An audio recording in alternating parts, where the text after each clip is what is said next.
Welcome to And That's the Game podcast.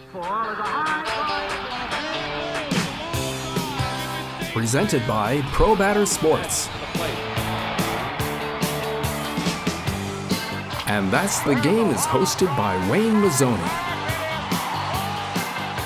Today's special guest is Pete Fatse.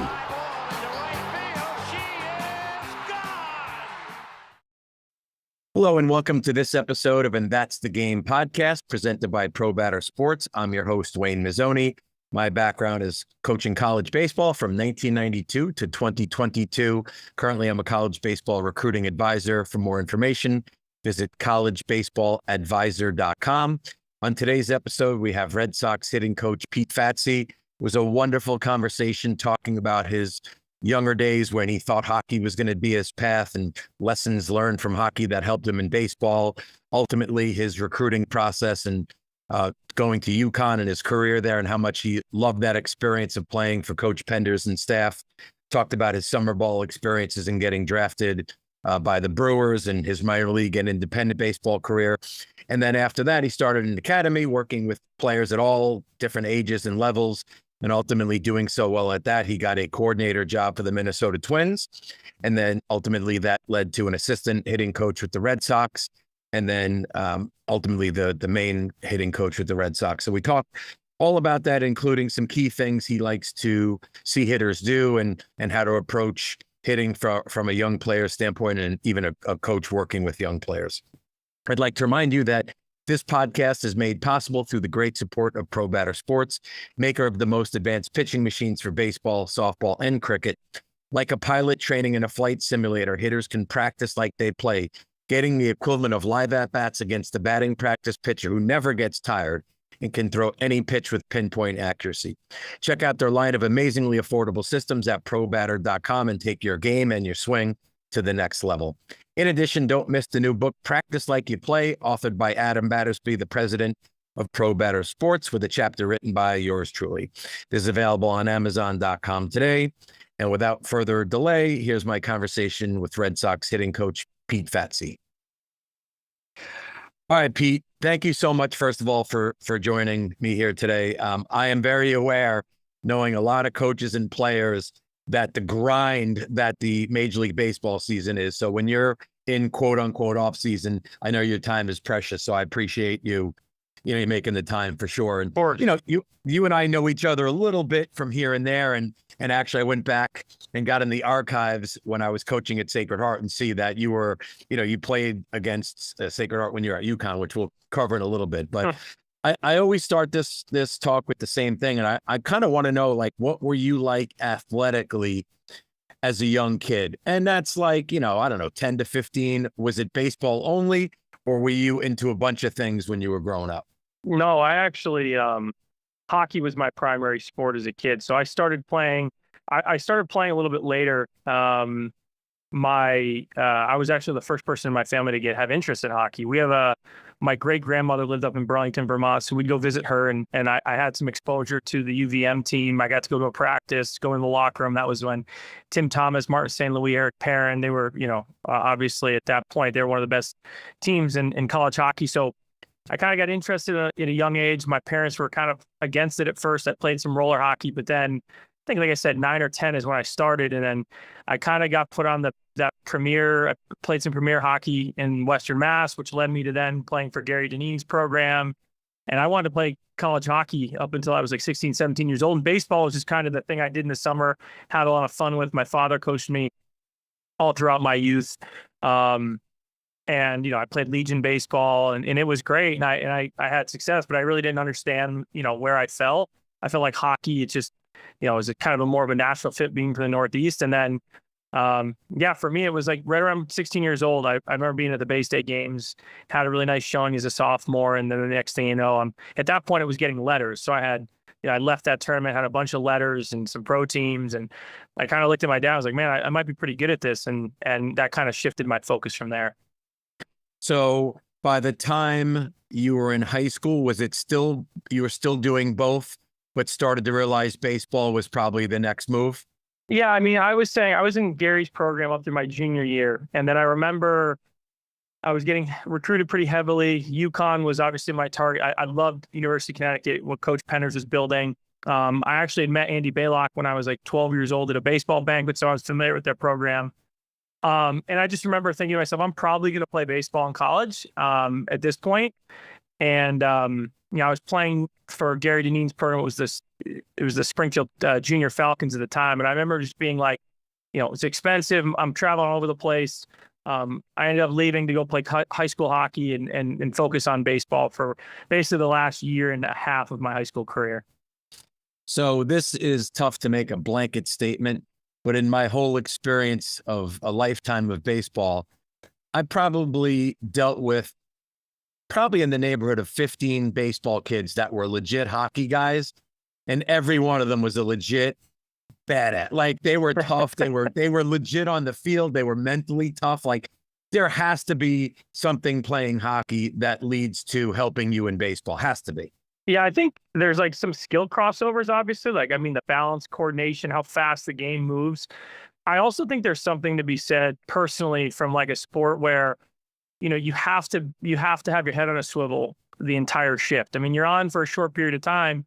To a degree, it's different, but similar in a sense that your shift is short and at bat is very short. So you have to be extremely in the moment. But there's also something to be said about a sport where if you're not present, like, you're going to get your bell rung. So I think that comes the territory. And then I also think just the culture of hockey. For me, I was fortunate. My youth coaches and travel coaches, like, it was always about work ethic, and talent obviously is a piece of the equation, but toughness and grit were like part of the expectation. And I think personally, when I was looking at, programs, that was something for me that stood out about UConn is their baseball program. Like, Coach Petters was building it like a tough program. And at that point I just really resonated with what he was trying to do, or I felt like he was trying to do. And I just was happy to have an opportunity to kind of carry that forward in my baseball career. But yeah, like, even when I have my academy, I remember the Frank Vetranos of the world coming in and playing, they were baseball players, hockey players that played baseball, the Crinella brothers, really talented two-way players that eventually, at least for some of them, hockey became what they ended up doing in college. Now, you talked about UConn, obviously, in our area, certainly probably the premier program in terms of how long they've sustained things. Incredibly, the same coaching staff that's held together. I don't think anywhere in the world, in baseball anyway, there's 4 coaches that are that good that have stayed together. But were other schools in play for you? Or, as you said, you got into UConn early. Tell me about that part of your process. There was, trying to think, I think I went on a handful of unofficials. Boston College when Pete Hughes was there, Maine, trying to think, Northeastern obviously was in the mix. Where else? Siena. Kind of think there were a couple others. Fairfield was in the mix at the time. St. John's, I did an official with Coach Blankmeyer. So I really had it kind of narrowed down to basically became Maine, St. John's, UConn, and Northeast. I was, considering some architectural work in school. So I thought Northeastern might be in play at some point, but for me, it was UConn. As soon as UConn's name was in the mix, that's where I wanted to go. I mean, it's 40 minutes from my house. My parents had a chance to see me play. Big East was a tremendous baseball conference at the time, obviously. And I just thought, like, I knew the vision Coach had in terms of building something. He was, I think he was in his 6th year of assuming the head coaching position from Coach Baylock at the time. And I knew that he wanted to build something. And the thing he said to me in my parents' house was, I need players like you to help us beat Notre Dame. At the time, Notre Dame was number 2 in the country. Jeff Samardzija was a big deal. Jeff Manship. And they were the creme de la creme in the conference. But, Coach saying that to me, I'll never forget it. He just looked at me and said, well, I need players like you to help me beat Notre Dame. And at that point, he had me hook, line, and sinker. It didn't matter what he threw at me after that. I was ready to be a Husky, So, but I think I just wanted to be a part of something that was bigger, that was growing. And I kind of shared in that vision that he was putting forth. So it's really cool that you said that, because at this last Mohegan Sun convention, where you and I also saw each other, they did a presentation, and it kind of had forgotten that when he really took over, they weren't the UConn that they turned into. Like, in fact, again, Sacred Heart, we had less resources, but no one cares when you're on the field what your resources are. But I would say we were even with Sacred Heart. We would beat them, they beat us, etc. And then it got to the point where like they would just absolutely thump us with they just completely took off. So tough to encapsulate your whole experience. But from what he said to you sitting in your house to the whole experience you had, did it match up? Did you love the whole time being there? Oh my goodness. It's the experience and the people, the process, the program that I would want my son to go through. Like I would never I think that's probably the best compliment any parent could give, is that you would want your kids to experience something like that. And I again, like I wouldn't change anything. It's pretty cool. I was obviously, as I was talking to you off air, I was actually just down there, and it's pretty cool to see and not just the coaching staff, our equipment, manager Megan, and our S&C coach Mo Butler, like to see those people still having a huge impact down there. It just speaks to kind of the community. As big as UConn is, it really just speaks to kind of the community that's in place there. And I think that's a big reason for their success. Totally agree. Two things to touch on in your time there also. Did you play summer? Were summer ball experiences part of that time? Yeah, I did. So my first year I played for the Rockville Express down in Maryland. We had an awesome program. We ended up winning the league. And I think like 8 of the 9 starters on that team got drafted or had been drafted. So for a very small, at the time, I think it was still kind of up and coming league, but they did a terrific job. And like I said, we had a ton of professional players eventually on our roster, but it was a unique league in a sense that they allowed high-level high school kids to participate. So kind of what the Futures does now. Yeah. And I mean, LJ Hose is a high school kid, went in the first or second round. He was in the league. I can't remember his name, outfielder for the Giants for a little bit, but ended up going to Virginia. He was in the league. So it was just it was a really kind of prospecty league. And then I as I kind of went through my sophomore year, I played in NECBL in Holyoke. So I was actually able to live at home. And as a kid, I grew up going to Giants games at Mackenzie. So that was really cool for me. And then as a junior, I had an idea that I thought I was going to get drafted, but I wasn't sure. And I ended up just staying in Holyoke for a week before the draft. And my intention was that if I didn't sign or if I didn't get drafted where I thought there'd be any sort of value, that I'd stay in Holyoke and just play the summer. But yeah, and my experience there was great as well. The Morehart brothers, Dale Morehart, like baseball figureheads in Connecticut. It's very fortunate to be around those guys.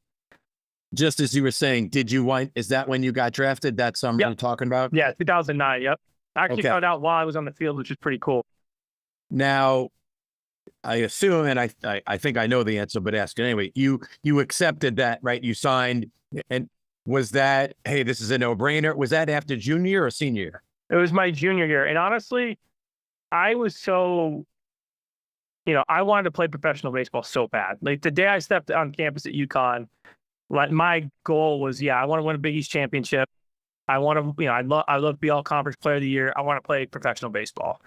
So I think for me, I had to be completely honest at the time, I think position player wise, Larry Day was drafted maybe 2 years prior, in like the 49th or the 39th, 49th round, back when they had 50 rounds by the Yankees. And then the next position player was like, I didn't even know if it was Jason Garbowski. It was like late 1990s maybe. So I didn't have a whole lot to go off of, and I really didn't understand the process. So as soon as I got drafted, I'm like, yep, I want to play pro ball. This is what I want to do.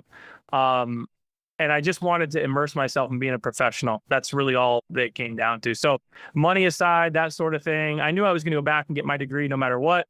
So it just comes down to, I just wanted to play. Were there any other guys on that? Because one thing I've always been bad at, even with the teams that I've coached, I could have a very difficult time remembering which guy played with other guys and who graduated when. So were there guys on that team that went on? I mean, because I think it was the 11 team that was like big league central. So yeah, I was going to say, so my junior year, it was myself, but like Michael, Pierre LePage, that group were sophomores. So they were a year behind me. And then that like heralded class of Ahmed, Springer, Andreoli, Oberg, Vance, Fisher, that group were freshmen. And it was pretty cool because you could just see this transformation from a recruiting process. I remember my freshman year, you could just feel like we had a lot of really young athletic kids. And I feel like Coach Penders was very strategic with who he was going after. He wanted, really kids that love baseball, work hard, blue collar. But like the kind of people passed over, I mean, Mike Gold, I don't know how many his draft status coming out of high school, but like was on a Branford senior league team that went and played in the Senior League World Series, I believe. But like heck of a talent. And then following that up, George Springer coming out of Avon, like obviously had lineage with his father being there. Nick Ahmed, who nobody thought was going to be a position player in college, was going to be a pitcher. He goes there and he's a shortstop, and the rest is history with him. So I think like the targets that Coach was going after is very strategic. And then he kind of had the magic formula to create the environment and the culture to bring the most out of us. But, so I guess that was kind of like the group I was with my junior year. Yeah, I mean, that's an impressive. You're right. That's when it really started to turn and then become, such a great program. Talk about the minor league experience. Ultimately, how many years of minor league ball did you play? Yeah, so I played 4 years between affiliated and independent ball. Yeah, and I think the best way to describe it is, I think like you get thrust into an environment where you're forced to know yourself more than anything else, or you have to have the people that I feel like have really strong professional careers or maximize their ability. They're comfortable with who they are. And I think because you get thrown into an environment with guys that, kids 3 years younger than you with $1 million in their bank account and that can buy the car they want and the clothes they want and whatever. You're away from your family for the first real time, like extended period of time. Obviously there's no school, so you're committed to baseball full time, which is, kind of like the summer ball experience to a degree, but different level of expectations. Then there's just the whole professionalism, the things that you learn about being a professional that are important. I started out in Helena, Montana, which is it was an unbelievable, beautiful field. Yeah, it's amazing. And then I was there for a short period of time. I remember like waking up in the morning and looking, because we lived on this mountain ridge, and seeing like elk or huge deer and just like right off the deck. It was unbelievable. And then I was promoted within like 2 or 3 weeks to the Wisconsin Timber Rattlers in Appleton. I was there for a couple of years, parts of 2 years, and I loved it up there. Midwest League was tough. It's a lot of travel. I mean, you're getting in 5 a.m. playing that day. And that was kind of my first real exposure to like, hey, this is, you have to get up and perform, but you have to really pride yourself on like taking care of your body. And again, a lot of that stuff is kind of put on you. So if you don't really understand what you need, you can kind of get lost in the sauce a little bit. So that's kind of my big pitch now. I mean, I've been a coordinator, coaching the big leagues, coaching college kids. Like, you're going through this process, but don't do it blindly. Do it in a way that you empower yourself to learn more about who you are as a player, because when you get put in that setting, that becomes the most important part, in my opinion. It's extremely well said. When you were, it's funny, I've had this conversation with almost all the people that come on here had played at some, minor league level. Mm-hmm. Did you realize on your own, hey, this is going to be a long road. Like, this is not, I may not make a living as a player. Hey, I'm going to start thinking about the next thing. Maybe I want to coach. Maybe how did the end of it, if you will, come about? Yeah, very definitively, actually. So like, I mean, obviously, I think I was aware. I could kind of tell that, once I remember I got to high A and I was with the Brewers, and I mean, I could just tell there was like a skill gap. And I mean, it's not, you could probably talent. I mean, physicality, I'm like 5'9", 180 pounds. So like, I knew I wasn't profiling as a corner outfielder. I knew that my career would be super utility type. I needed to have, I need to put the ball in play. More importantly, I needed to be able to be versatile on defense. And I was never a shortstop. And I think that's one of the things, like, obviously, if you're a guy that's a utility player that gets to the big leagues, you got to be able to play short to have a real opportunity to stick. So I remember, I guess, fast forward to the end, I mean, I worked really hard trying to kind of get back some of the roots that made me a really good player in college, some of the things that I felt like I got away from. So I became obsessed with that process of hitting. And I was like, I need to figure this out. And I had also subsequently in the offseason started getting lessons. And I started to realize, man, I am like really enjoying making these players better, to the point where if it comes to me getting in the cage with the guy and working with the guy and them figuring out versus me getting in the cage and having to figure out, I almost prefer that. So right. I ended up going out and I played my last year in the Frontier League. And for those that have been in indie ball know, I mean, it's the Wild West. I mean, we had first rounders, second rounders that would show up, they don't get the job done for 2 weeks and they don't play, and they're released. And I kind of found that I thrived in that environment. So I had a really nice year. I think with the playoffs, hit around, 295, 10 homers, whatever. But I remember coming home in the offseason thinking to myself, okay, so what happens next year if I go home, I go out and hit 300 with 15? Like, I'm still the same guy. I don't play shortstop. I got an offer to go to a camp with the Orioles. I was with their AA group. And basically what it came down to is they needed a guy that could spell Manny at shortstop in AA for a little bit, on his off days. And I couldn't do that. And I kind of read the writing in the room and I was like, you know what, I can't do this. And this is what the game's requiring. And at that point I was ready to move on. So was the next move transitioning sort of from these lessons that you were doing? Did you go to continue that or work for someone? Because obviously I know at some point you opened up your academy. Yep. Was that immediate or was there? No, so I was doing stuff at different facilities. I mean, kind of I think how everybody does it. You kind of just start working for yourself and you start to build a book, a reputation. I was coaching for the Holyoke Blue Sox in the summer. So I was the hitting coach / bench coach for Daryl for a few summers. Had an opportunity to kind of continue and potentially like kind of do some of the managerial side of things there. But at that point, my academy was growing. And, I felt like in our area, we've had some really talented athletes come out of here, just a little bit underexposed. And I think like probably as a college coach, you can relate to, if you had 1 or 2 guys coming out of Western Mass, that was a lot at the Division I level. And it got to the point, I think at our peak in like 2017, I believe we had like 7 or 8 guys going Division I out of our academy. So we kind of prided ourselves on the developmental space, but also the exposure. That was kind of our niche. And I think, so getting back to the original question, is just kind of morphed into this private space. Coached, like I said, coached summer collegiate baseball. I was doing stuff for obviously some of the professional guys in the area, and that kind of branched into some private stuff on the side with different, professional hitters, some agencies, things like that, which kind of led me to the Twins, which is my first job in professional baseball. So something strikes me that you said that is very similar to a guy. I don't know if you'll know him. His name's Mike McFerrin. Mike was on here. He was at Mohegan a year or 2 ago on a pitching thing. He was at that time, he was the Wake Forest pitching lab director. Now he's in a minor league pitching coordinator with the Oakland A's. And 2 things that struck me similar. Number one is, and not that you had said this, but he was always frustrated sort of with the way he was coached. And he sort of became obsessed on like, how do I develop pitchers, which is a little bit similar to what you said. Like you really started to get, obsessed on the whole piece of hitting. And then Mike had a huge reputation in his area, upstate New York. And that ultimately led to getting the job at Wake and then into professional, baseball as well. So yeah, I could see that transition similar a little bit maybe to Matt Blake, where Blake was at Cressy and building up this thing. And then obviously once you're really good and you can coach all various levels, not to mention pro players, the word gets out. So before we go to break, can you just talk a little bit about that transition of how the Twins, how did it come from your academy doing that to then getting the Twins gig? Yeah. So honestly, I literally got a call from Jeremy Zoll, farm director at the time.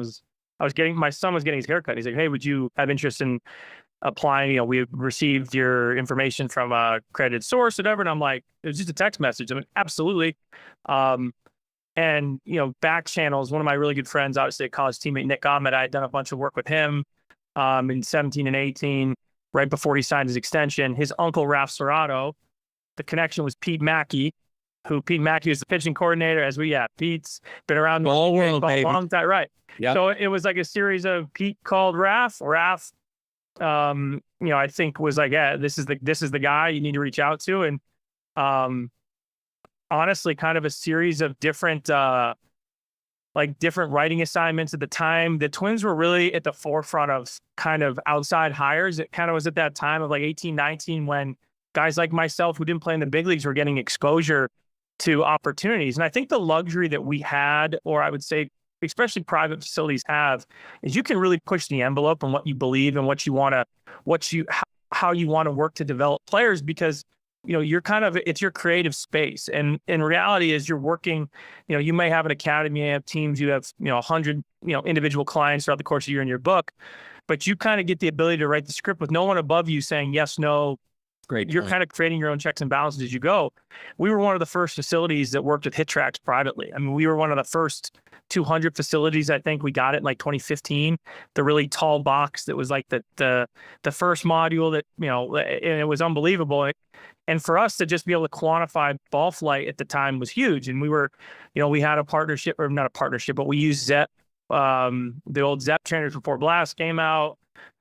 So we were like, and obviously video was and still is for me today, but a huge marker for swing analysis. But like, we were kind of trying to put the pieces together. We were one of the first facilities too to have like an S&C component to our academy. So we had not only the skill development side, but we had an S&C side and we worked hand in hand to kind of build these athletes from the ground up. Ironically enough, my former S&C director just got appointed. He's one of the strength coaches for our major league team in Boston. So it's like, so it's two guys from our academy now working with the big league staff, which is, you know, it's pretty cool to think, you know, 10 plus years ago, we had this vision of how we wanted to create it. Fast forward, a lot of experiences have come and gone along the way, but like, you know, the model's still the same, you know, and it's cool to see that the things we were thinking about 10 plus years ago are now coming to fruition at the major league level. But like I said, I think a lot of experimentation. I probably hurt a lot of hitters along the way too. Like you're trying new things, you have ideas. But one thing that I think is really true, and I guess, and this is like kind of, I use this a lot for, I guess, advice to your point, but I call it 10 things. I gave a talk, 10 things I learned from teaching 10-year-olds. And I think a lot of the mentalities that or the way you approach people in general, as complex as we can make the game, you have to dilute it down to the most simple, actionable item that you can, or else what are we doing? So I think the reality is captivating attention spans in general are very short, especially those with 10-year-olds. Like, how do we can you capture an audience? Can you improve them? Can you make them better? Do you have an understanding of scope? You know, where is this athlete now? Where I want him to go? At 10 years old, that range is a lot longer. In the big leagues, they're a little bit more refined, but it's kind of like the same model. You're just dealing with a different population. But the reality is you have to make simple recommendations that are extremely actionable. I think that's kind of the key takeaway. And the position with the Twins, was it working with all minor league hitters? Yeah. What was the job? It was coordinator position. So at the time it was just myself. So I had oversight of all the levels. At the time, we were just really focused on how do we want to scale practice design, make it more challenging, and then how do we individualize development a little bit more with the technology that came out. So trying to kind of create some processes around, you know, how do we want to observe kinematic data, ball flight data? How do we want to design? I guess at the time it was this core 4 principle that we had, or we were building, and like how do we want to create a system that we can manage 130 plus hitters, because I think that was kind of the trick. The typical coordinator position is, you know, we used to joke like about being super coaches. Like a guy comes in, he's there to fix you, work with the top prospects, and leaves. This became more about how do we raise the floor of like an organization. And was it coaching the coaches or directly to the players, or both? Both. Yeah. I mean, it was as much as it was, and I would say, you know, coaching the coaches, it was more making sure that they were comfortable with the resources, creating some structure around things like game planning, ideology, like how do we want to scale that from rookie ball to AAA? How do we define like where a player is now and ultimately where we want them to go? And like I said, that year for me, it was more about just getting our group to try and think about practice and preparation just slightly different, just a little bit more differently. That was really it.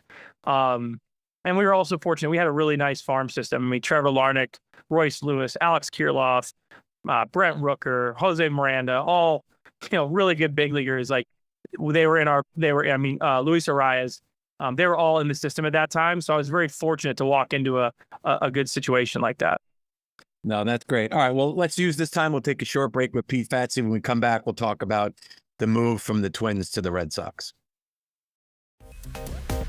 Introducing ProMatter, the future of baseball training. With the PX3, you can practice like you play. There is a better way to train your athletes. With an easy-to-use touchscreen controller, you can program any pitch, any speed, at any location. The Pro Batter Simulator is designed to replicate real game, real world pitching. Better practice, better play. Hit any spot inside or outside the strike zone. The PX3 features reliable mechanics and an optional automatic ball feeder system.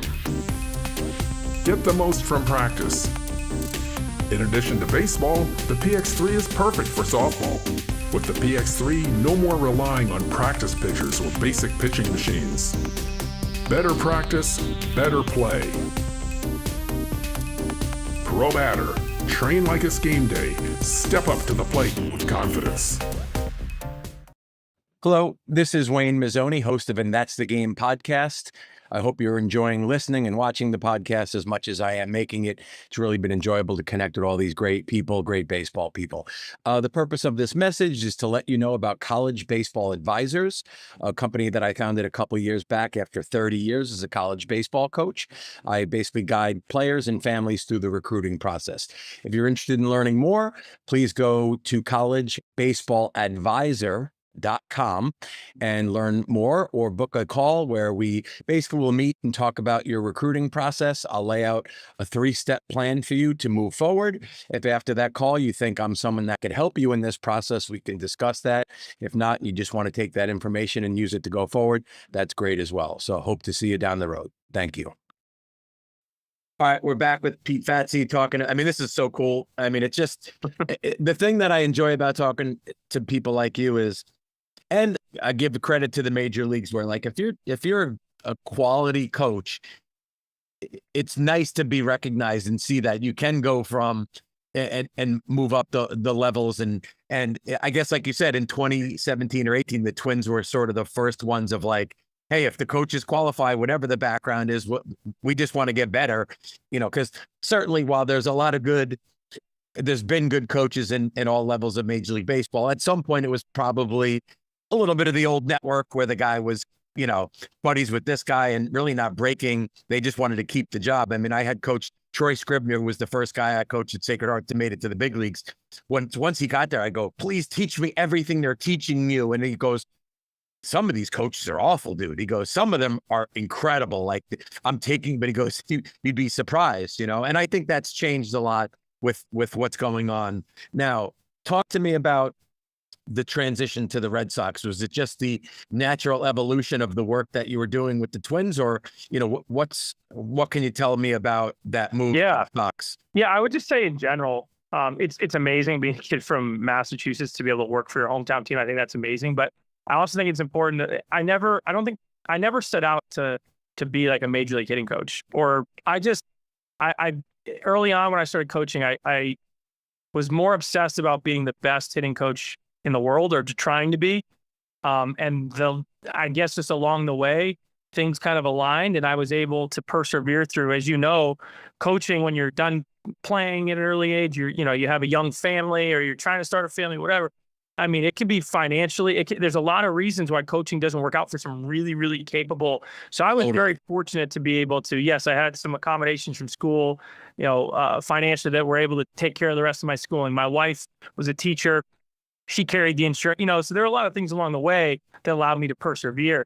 I would say the Red Sox situation, I was mowing my lawn and I got a phone call from Brian O'Halloran. And it was basically, hey, we talked to Jeremy. We are asking permission to interview you for our major league assistant position. Are you interested? And I was like, in my mind, I'm like, absolutely. So I interviewed with Alex and Tim Hires at the time.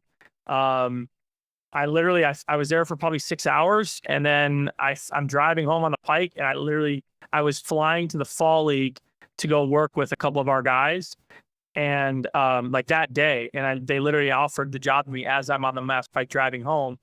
So it was like one of those whirlwind bunch of decisions to make in 24 hours. And then my wife and I were obviously very excited about the opportunity to be close. Being in the big leagues it's a phenomenal opportunity. But more than anything, I was like, I get to learn from Alex Cora, and I get to learn from Tim Hires. I get to be around, JD Martinez.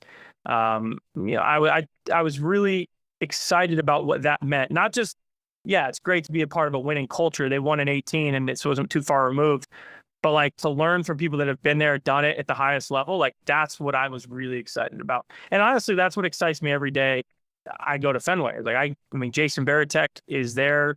I ask him questions, learn from him all the time. Alex obviously is a friend, mentor, boss. Like he's everything you could want for someone to work for. And, obviously having like Craig on the leadership team now as well, like he's another guy that's been there, done that. Like you feel really good about walking into an environment where number one, everybody's committed to winning baseball games, but you can learn from each other. I think that's like the best part about going to work in Boston right now. So let me ask you this. Do you see your role, or is your role structuring, spring training things and drills and et cetera, or is it more of working with each player almost in the area that you feel they need to develop in conjunction with them? How much of it is, hey, this is the way the Boston Red Sox run the hitting stuff, or is it B, hey, let's talk after the season. What are you going to do in the offseason? What do you feel you need to do to develop yourself? How much is it, if you will, dictated? How much is it a partnership? Yeah, it is. So it is. The short answer is it's all of the above. I mean, I think in the off season, at the end of every year, we meet with every player. We present them kind of like an overview and like an opportunity for development. And we know that these guys are going to go back and they're going to train with whether they have a guy they've been hitting with since they were 15 years old, or they're going to go to an academy or a new facility or they're going to, whatever their priorities are. The most important thing for me is in the offseason communicating opportunities for advancement. Most of the time that's physical, right? Move it faster, get stronger, or rehab if you're you've been banged up. Like make sure the body's in a good position. And then as we transition to spring, like right now, my staff and I basically have built out kind of like the calendar, the schedule. Still kind of the day-to-day stuff is we usually meet at the end of every day to kind of determine specifically what we want to do. And a lot of that, we have to be a little bit reactionary to the workload volume, or just if we see something that we need to address. But I would say, I think the biggest thing, and the other part is, yes, the individuality. Like, I mean, we have, 13 individual guys that we are working with. And at the big leagues, they require the highest amount of attention. So we're very much aware of areas of opportunity, areas of strength. And then during the season, like how we deploy that, right? So how are you going to beat Garrett Cole tonight relative to your strength weaknesses? And that's everything from like the swing to the game plan, right? So responsible for all of that. But I think like the most important thing for me is we control really the environment and the information to the best we can. Like the players are their own entities and we're going to support each one of them. But what we try and do is build an environment that guys are comfortable challenging themselves, right? That's not an easy thing to do, especially in the big leagues when, a lot of those guys they're the alphas, they're at the peak of their game. So how do we get guys to continuously embrace development, to continuously challenge themselves, make themselves better? And then making sure we supply them with accurate and I guess just the right information for them. And, whether that's they prefer video or how they study pitchers or, absorb data or don't like data and just watch video. Part of the success, I think, of a program is understanding your players, what resonates with them and making sure they have what they need to be successful. So I would say my approach in general is hyper individualization. Like it's all about each player that we have. And then we work hand in hand with our minor league group as we transition guys up to the big leagues. So it's important for us to know what worked in the minor leagues so we can further support them when they get to the big leagues. Or if we have a trade and acquisition, once they come to us, we do our homework. We have an idea of what we think we can do, but getting to know the player, their story, where they've been, what they've tried, that's like the most important piece of the puzzle, just so we can get off the ground running the right way and build, honestly, a trustworthy relationship with them from day one. Totally. And that's well said. Something I was thinking about as you were saying that is, and it's the way it's supposed to be. This is the best players in the world in the biggest league. But like, there are 13 pitchers, 13 hitters on a pro roster. I'm thinking like, I know many Division III programs where they have 45 kids and 2 coaches. You got 23 pitchers and 23 hitters. Like it's you're structuring practice, but it's hard to get really individualized. Whereas you are able to, and sure, it's still a ton of work. But you must be dealing with so many other things. And, besides obviously keeping their swing right and video and data analysis, but man, each series you're preparing them to face, 3 or 4 starters and then a slew of dudes in the bullpen who got disgusting stuff. Like, yeah, I mean, it must be, I would assume each series of planning the attack and how you're going to approach these guys, just the way the pitching coaches deal with, hey, how we getting this lineup out, that has to be a big part of the job. Huge. I mean, huge. I think that's where, the tactical versus technical kind of, concepts of this, like we spend a ton of time on the technical, don't get me wrong, but I think like, the tactical pieces, I think the game is just, evolved. Hitting is becoming harder than ever. I said that actually. Oh my God, of course. In my speech in Mohegan, right? Like hitting, we're chasing because we don't have the ball in our hands. We're constantly kind of chasing the pitchers. And I feel like hitting has just gotten to a point with the specialization and the velo. And I think a lot of the attribute, like those things, especially velo for me, is you're getting a lot of these athletes, frankly, that have been training, they've been eating right. They've been training. They've been developing velo since they were 13 years old. Then and the floor for velo just keeps going up because to get to the big leagues, you have to be bigger, faster, stronger, and throw harder. So there's like this natural attrition if you don't do that. So I think just velo over the last 6-7 years has exponentially gone up because of all those factors in amateur baseball and in college. But I think hitting is one of those things where we know what's optimal. Like we want to hit the ball hard. We want to hit it in the air, which is for me line drive. But if it goes over the fence, fantastic, right? But like we know what good is. It's just pitchers are getting really good at disguising their stuff, implementing new versions, refining it. We were actually joking. I was talking to one of my buddies about this the other day. I remember coming to spring training last year, and like everybody during live VPs. And like everybody on our staff was throwing 97 the first week of camp. And I'm like, what is going on here? Like, I've never seen this level of stuff so early.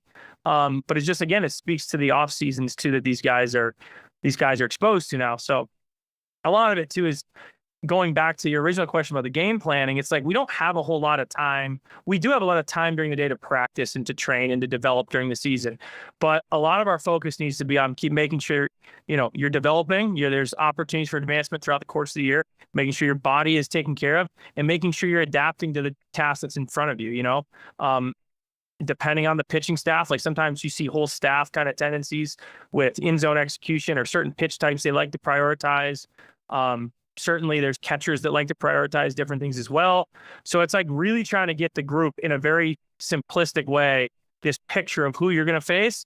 And then, all right, what are we going to do about that? And again, we don't have a whole lot we try and keep it very concise because there's just so much information out there. We don't want guys to get kind of lost in the sauce. So that's part of the art as well. Yeah. I mean, there is no doubt. We've all know that hitting is the hardest thing to do in sports, which I think is fair, unless occasionally if you're on the golf course and your swing's not going well, that could drive you insane too. But yeah, we know that's the case. And I had this conversation with my dad and my father-in-law a lot. Like years ago, they were unbelievable pitchers, probably as good as guys today: Sandy Koufax, Bob Gibson, Don Drysdale. The difference was, those guys would throw 9 and then throw a game 3 days later. Now, in today's game, those guys would throw 5 2/3, come out, and there would be a guy just as good going in. So you just don't get a reprieve ever really in the big leagues whatsoever, no matter what the at-bat is. A couple more questions. One that I wasn't going to go and ask, but it is something that I'm curious to get your take on. In high school and in travel ball, the art of the base hit bunt is basically a goner. Okay. And then certainly in, at the pro level, you don't see a lot of bunting at all anymore. You might in the playoffs a little bit here and there. In college, it's still a massive part of the game for a variety of reasons. I don't want to digress. Can you put your finger, or first of all, I guess I'll ask you this. Do you guys, with certain guys, work on it, base hit bunting? And secondly, do you have a reason why it has become less a part of the game? Yeah, I think in general, it's more about the value of the out versus running it or advancing a runner 90 feet. So like outs are the commodity. So the thought of giving up an out to advance the runner. But let me just interrupt, Pete. Let me interrupt. I'm not talking sack at all. Forget the sack. Oh, you're talking about just bunt for base hit. Bunt for hit only. Yeah. I think there's definitely guys that we prioritize with it. There are guys that will practice in spring training. I personally think if you're going to do it, you do it off high velo, you do it off somebody or somebody coming set, like you replicate it as best you can. I mean, I think the reality is there's guys that need to take advantage of getting on base, and I think with shifts, different alignments, I think there's opportunities to take advantage of that more. It's not something you see all the time. And honestly, I don't necessarily know if I think the value system in baseball is about hitting the ball hard, and I think players know that, right? So they know that, like, hey, if I go up there and just start dropping bunts, like, how is that going to be reflected in my overall projections or whatever maybe their agent's telling them or whoever. I think there's also the idea of, like, winning baseball requires you to get on base and create havoc and create disruptions. And I think when you find times to strategically do that, you should do it. I also think, and this is just my own, I'm going to go off the cuff here. I'm going to go on a little bunting rant, but I think, like, I think one of the things that because I'll ask that question too to high school coaches or youth coaches, like, oh, we don't have our guys bunt. I'm like, that's fine. I get it. But, like, if I were to line up all your guys off a hitting machine, like a pitching machine, excuse me, it's throwing 85 miles an hour and I want everybody to get 3 bunts down. Who are going to be the 3 guys to get done the fast? And like, oh, it's Timmy, Johnny, and Alex. Hey, I got a question for you. Who are your best 3 hitters? Oh, it's Timmy, Johnny, and Alex. And I was like, that's exactly my point. Like, barrel control, comfortable with the barrel out in front of your eyes, point of reference, proprioception, whatever you want to talk about. Like, the guys that can do what they want with the bat and the ball, like, it's like, they're the guys that when you put them in the box and you need a ball, you need to stay inside something, shoot the other way, or I got to move a runner. Like, they have an idea of how to do that innately. So I think it's like one of those, you should never just skip over it, but because it's one of those, like, it's like a tool that, like, a lot of your best hitters know how to do that, or they have touch for it. And the reason I also like it at any level is that if you do get known as a base hit bunter, corners have to come and they have to adjust. And now you have a better chance to hit a ball past the drawn in corners and get yourself extra hits. Yeah. Because they have to, Our bench coach will say, Ramon Vasquez, like, just do it once. Well, Connor Wong, just do it once. And then the next thing you know, that their baseman's told to play up, maybe it's a situation where he's feeling for it. He hits a ball 110 right by him. And now the next time it's like, wait a second. And if you do it once, it goes on the report, right? Now we know, hey, he has 1 base hit bunt in his last 15 games. Like, now it's just another layer of disruption. Like, I have to think about it. So, yeah, I always go back to, there's a kid, I forgot his name. He's going to get upset if he ever hears this, but he was a catcher at, like, Central Connecticut catcher. He really didn't have any legit speed, but what he would always do is late in the count, he would do it. So, like, 3-1 count, he's going to either take a walk or he's going to push the ball to third base. And he basically would walk to first. Like, it was such a weapon. And then they had other guys that would do it and just put your defense in all kinds of, trouble there. All right. I think too, right, this skill piece of, like, catch and throw. Like, I mean, in college, obviously there's more volatility on your defense, and it's like forcing either the pitcher to have to make a really nice play or some guy to make a play on the run. Like, there's probably a better chance that he picks up and throws in the parking lot than make that play 7 out of 10 times. So.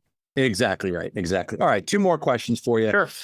Both may be difficult to nail down exactly, but do you have any key things for hitters?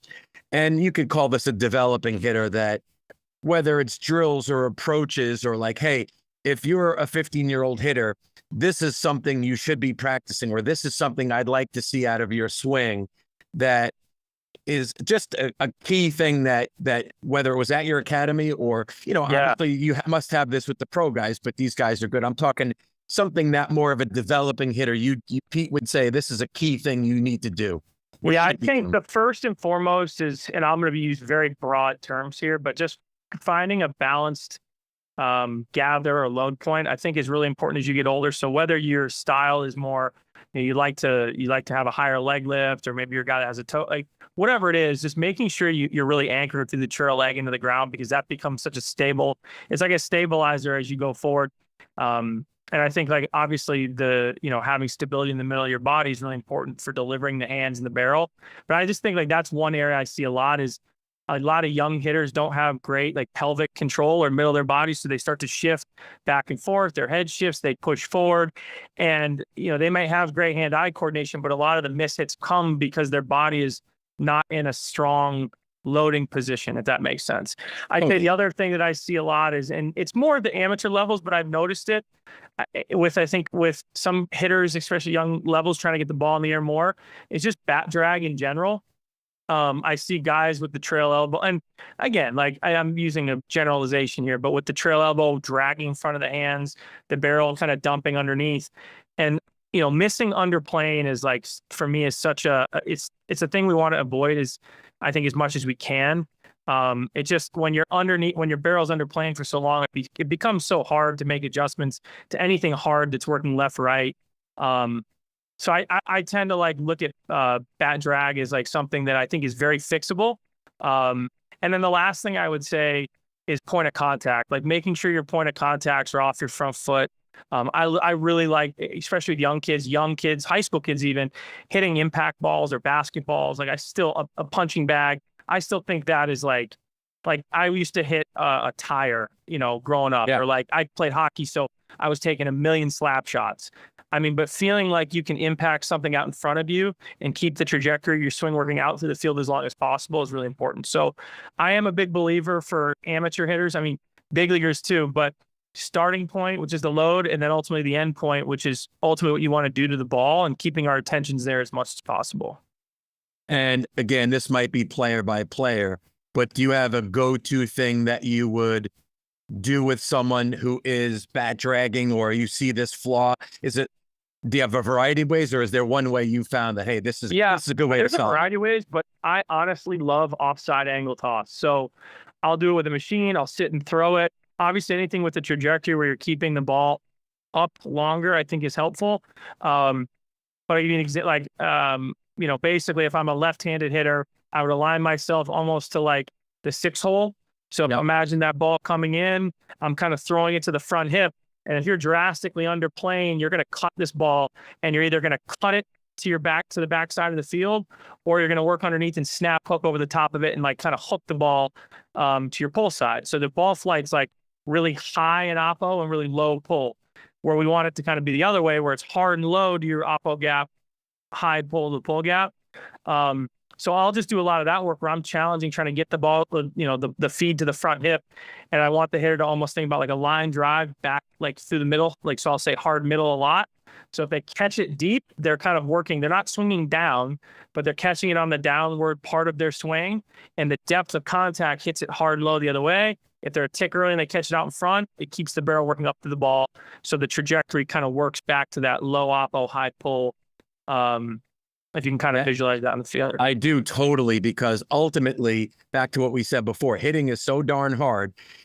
If you're going to be a little late or you're going to be a little early, you want to be able to have your bat path be, if you're a little late, the ball will be driven up, or if you're a little early, the ball will go pull side. I mean, it's that old hitting is a guess, Paul Nyman or whatever which is absolutely true. All right.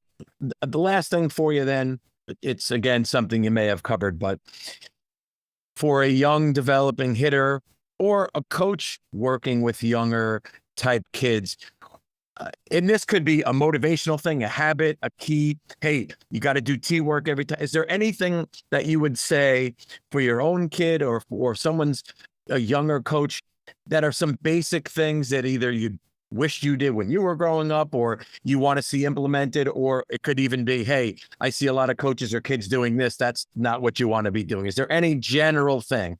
Yeah, I would say I'll try and keep it to maybe two things. I think the first thing is, I think confidence is, I don't want to say confidence is overrated, but I think people forget the role confidence plays when you hit. Like, I could have a bad swing, but think I'm the best player in the world, I'm probably going to hit okay. Like, I mean, I say bad because bad's relative to results, but like, Wayne, I'm sure you coach at Sacred Heart and all your years, you probably saw some swings that were like, man, I don't know, but this kid walks in the box and it's like, man, this guy thinks he can hit, and he goes out and he finds a way to put the barrel on the ball and get 2 hits. Amen. Or he walks. So I think building your players up to be confident. And I also think I learned this from my time in the academy is like, if you have a kid that's development, like, we have to make an adjustment. And I think about this all the time with big leaguers, right? And you're walking in and these are the best in the world, but they need to make an adjustment. Sometimes you have to tell them, like, you have to get them to believe in the adjustment so much where you're not lying to them, but you're telling them, hey, like, you're ready to go, man. You're locked in. You look great. And they may be like, you sure, man? I'm feeling, no, forget it. You're ready to go. Like, sometimes you have to get these guys to remember just how good they are, what they're capable of doing. And I lump all that into confidence. If you can get the player feeling like they're on top of the world before they're at bat, like, I'll take that guy every time. Now, again, is the swing going to be aesthetically pleasing? I mean, maybe, but I think the reality is I want that guy in the box that's crazy confident. I think if you build a culture of that, like, in your work, and it resonates through your however many guys you have on your youth team, like, that team's gonna be pretty good. And I bet on the other side of the ball too, and running the bases. And then I'd say like the last thing, and this is just my, contact and ball flight tell me everything. Like we have so much information, so much data, and I think it has advanced our game and our ability to evaluate players at such a high level. I think the reality though is like, I want players that are obsessed with putting the ball in play, hitting the ball hard, hitting the ball on a line. And I think like when I go watch amateur hitters, a lot of times guys will be working on different things, or they're trying to hit the ball at certain angles, which is fantastic, but it'll be one off the top of the turtle, one chopped into the ground, one super late, one pull side yank. And it's like, well, time out. Wait a second. Like, are we able to control the front part of the play beyond time from the middle of the field? Am I impacting the ball? Am I hitting it square with good spin, or is that thing going like this? Do I know how to read that? And then from there, like when I get into a competitive situation, am I confident in my ability to make contact? I think like just ball flight tells me so much. And I think you create a culture around confidence, but also like we're hitting line drives everywhere. I think that's like a great foundation for any program. And like, no matter what drill you do, like how does that attribute us to like hitting more line drives? And I think like if you can do that, you're probably going to be in good positions to hit throughout the course of your season, without getting too far in the weeds mechanically. I think like just that idea of hitting the ball square on a line, it never goes out of style. So. Yeah, I love that. And something you said on that first piece about confidence, I've think about college guys and certainly in the pros, there are pro guys that get fooled on a pitch. The swing does not look pretty. The ball is not a strike. It's down and away. And you know what? At crunch time, that ball goes into the outfield and hits the grass for a base hit. Like, yeah, for sure. There's more than just the perfect swing off the tee in the middle and hitting a perfect line drive. Good hitters can hit, with confidence, can hit with maybe not the world's best swing, but they barrel the ball and they advance it, right? Something else too, Justin Turner would talk about this. I used to phrase it like, you're in the box, you swing and you foul a pitch off. And a lot of times your brain wants to go to, man, how'd I miss that? As opposed to, ooh, I just missed that. Ooh, like I'm on you. Like those are two very different ways of saying the exact same thing that elicit completely different responses. And JT would always talk about like when he's in the box and there's a different reaction from the dugout, right? Like he fouls the ball straight back, takes a great pass, fouls it straight back. And he hears somebody like dugout, like, hey, let's go right on it. Like there's something like that's reminding you like, hey, you're right there, dude. Like you're not off it. Like you're right there. You're right there. You're right there. Like one swing away. Hey, good pass. Or like somebody that I gives them like, ooh, you're right there. It just, there's a different level of reinforcement. It's not like, oh my God, it's like we're facing Logan Gilbert and this thing's 99 ride cut. Like he's got all of this going. It's, oh, man, how did I miss that one? It's like, no, I'm on it. Like I'm on it. I have to keep that going. That's ultimately the way you got to go through life sometimes too, it's the same action, but the reaction, one person sees it negative, and the other person's like, oh man, I'm right there. I love that. All right, Pete, so appreciate you being here and joining us for this, and you guys have a great coaching staff, and it's I feel like a little tied into the Sox between knowing Breslow and Bailey and you and Holt, et cetera. Even though I'm still, a Mets fan, I'm just a fan of baseball. So I'm so thrilled for you. And thank you so much for joining me and have a great spring training and a great season. All right. Thank you, Wayne. All right. You got it, buddy. Well, thank you so much for listening to today's episode of And That's the Game podcast presented by Pro Batter Sports. Again, I'm your host, Wayne Mazzoni. I hope you enjoyed today's episode with Pete Fatse, Red Sox hitting coach. I'd like to remind you that this podcast is made possible through the great support of Pro Batter Sports, maker of the most advanced pitching machines for baseball, softball, and cricket. Like a pilot training in a flight simulator, hitters can practice like they play, getting the equivalent of live at-bats against the batting practice pitcher who never gets tired and can throw any pitch with pinpoint accuracy. Check out their line of amazingly affordable systems at probatter.com and take your swing to the next level. In addition, don't miss the new book, Practice Like You Play, authored by Adam Battersby, the president of Pro Batter Sports. I have a chapter in there on the recruiting process. That's available today on Amazon.com. Thanks again for listening, and we'll see you on our next episode. For more information about Pro Batter Sports, visit them on the web at probatter.com.